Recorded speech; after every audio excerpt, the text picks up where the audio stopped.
Hey guys, and welcome back. Today we'll be going around the neighborhood and trying to get some cinemagraph to show you how easy and simple it is to make some fun cinemagraphs in winter. Just find something that moves and there you have it. It's that easy. It doesn't have to be difficult, it doesn't have to be complicated. Just record some things that are moving and try to mask it out. Bokeh photos. Let us just go for a stroll and try to find something that is simply moving. The best part is to have a separated subject or just people. Dogs, animals, birds, water is great. Anything in a windy weather is also okay because it moves and you can mask it out, and this is our first example. Water is great, especially waterfalls, because you can mask the bottom part and leave the top part static, or the other way around, or you can mask something in between, just like that. Here the wind example, just some regular grass, and after you mask this out, it's a cinemagraph. This is a little bit too wide in my opinion.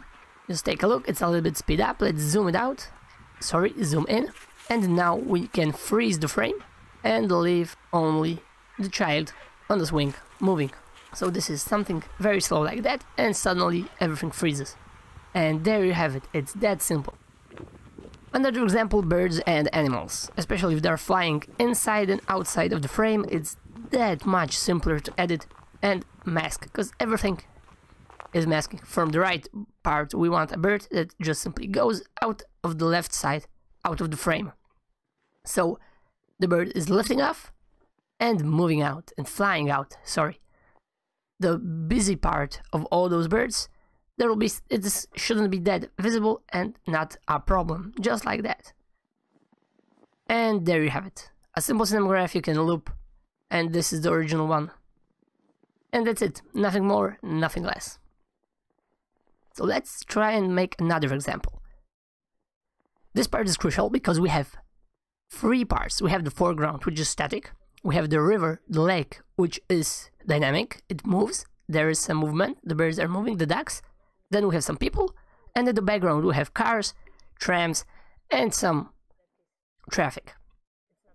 The most important thing is that the static part between, like for example the edge of the lake, it's not moving. So it is very easy to mask, to find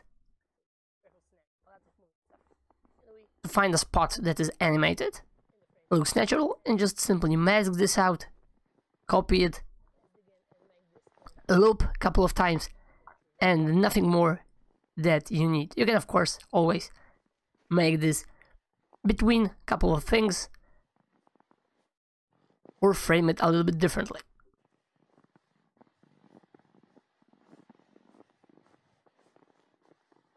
Just like here. There is a little bit movement in water. It's not maybe the best, but it still works, I would say, and the bird is just simply flying off, and we can loop this at least a couple of times. This is another example. We have only the top part, upper part animated.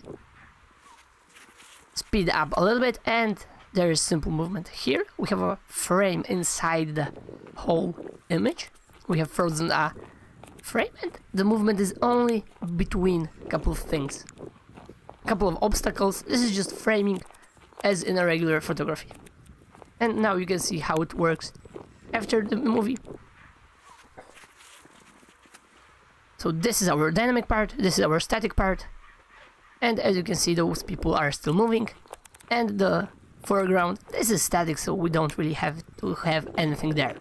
This is also another example. We get a single bird running into the frame and outside of the frame.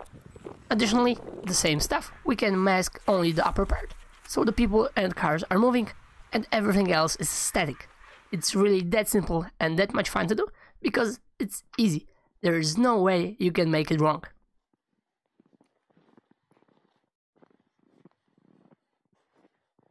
And yet another example.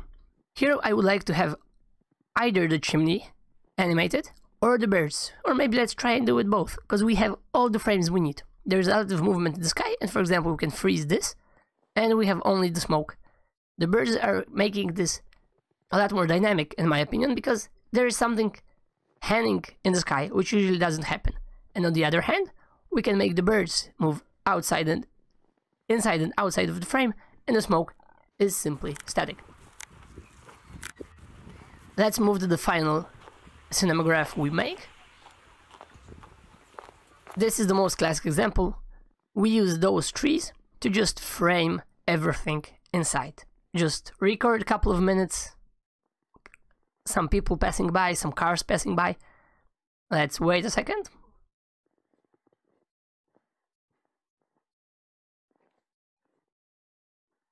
After some time, we got something like this. Of course, this can be looped.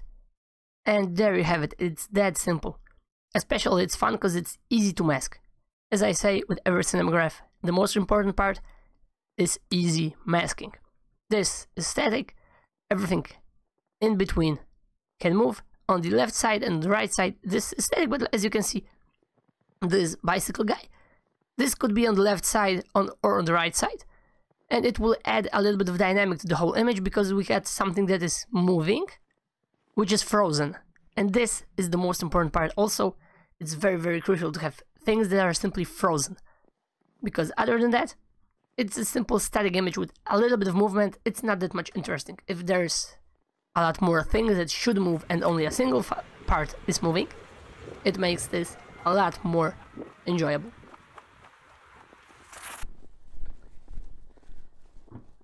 Thanks for tuning in, guys. This was everything. I hope you learned something about cinemagraph. I will be doing a lot more of those, especially for product photography in the near future. And that's it.